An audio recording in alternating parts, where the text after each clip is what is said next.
Salam, mən Ləman Ömərova. Bugün sizə uzun müddət üzərində çalışdığım Happy Explorers English Worksheet kitabımı təqdim edirəm. Bu kitab 3-cü sinifdə istifadə olunan Happy Campers dərsliyinə tam uyğun şəkildə hazırlanmış praktiki çalışma kitabıdır. Mənim kimi müxtəlif çalışma kitablarından istifadə etmişəm və hər birinin özünə məxsus yanaşması olduğunu görmüşəm. Amma dərs zamanı hiss edirdim ki, bəzən tapşırıqlar ya çox variant tipli olur, ya da şagirdlərin aktiv işləməsinə kifayət qədər imkan yaratmır. Buna görə də düşündüm ki, Happy Campers dərsinə tam uyğun, daha praktik, daha kreativ və uşaqları aktiv öyrənməyə yönəldən bir resurs hazırlasam, bu müəllimlər həm də uşaqlar üçün daha faydalı olar. Kitabın strukturu çox sadədir. Hər unit öz mövzusuna uyğun şəkildə ardıcıllıqla hazırlanıb. Tapşırıqlar, sözlər, qrammatika, oxu, dinləmə və dialoqlar dərsliyin mövzularına uyğun olaraq addım-addım verilib. İndi isə gəlin unit 1-ə, yəni bölmə 1-ə baxaq. Bölmə 1-in mövzusu həftənin günləridir. Bu bölmənin ilk səhifəsində şagirdlər həftənin günləri ilə bağlı əsas sözləri öyrənirlər. Mən də tapşırıqları məhz bu mövzuya uyğun şəkildə hazırlamışam ki, uşaqlar sözləri həm öyrənsin, həm də praktik şəkildə tətbiq edə bilsinlər. Burada müxtəlif növ tapşırıqlar var.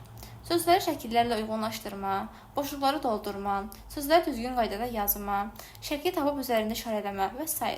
Tapşırıqlar sadədən çətinə doğru düzülüb. Ona görə uşaqlar heç bir çətinlik çəkmədən mövzunu addım-addım öyrənirlər. Bölmədə qısa dialoq qurma məşqləri də var.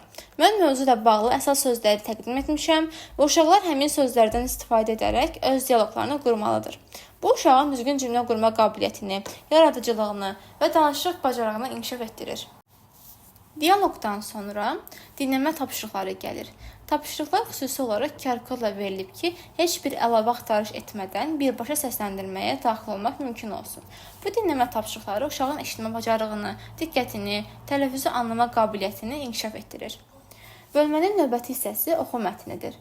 Şagird əvvəlcə mətnini oxuyur, sonra isə mətnlə bağlı suallara cavab verir. Bu həm oxu bacarığını, həm də mövzu ilə bağlı sözlərin mənimsənilməsini gücləndirir. Bölmənin sonunda A və B variantı olmaqla summativ qiymətləndirmə var. Hansı ki, bu hissə şagirdlərin bölmə boyu öyrəndiyi bilikləri nə qədər mənimsədiyini yoxlamaq üçün hazırlanıb. Bundan başqa, kitabın sonunda əlavə olaraq qrammatika tapşırıqları yerləşdirmişəm. Bu hissədə yalnız test formatında qrammatika sualları var. Bu hissə 3-cü sinif proqramında keçirilən əsas qrammatika mövzularını təkrarlamaq və möhkəmləndirmək üçün hazırlanıb. İnanıram ki, Happy Explorers həm şagirdlərə, həm də müəllimlərə dəstək olacaq. Əgər siz də uşaqların öyrənməsini daha maraqlı və praktik etmək istəyirsinizsə, bu kitab tam sizin üçündür. Kitabı əldə etmək və ya suallarınız üçün mənə yazmaq kifayətdir. İzlədiyiniz üçün təşəkkürlər.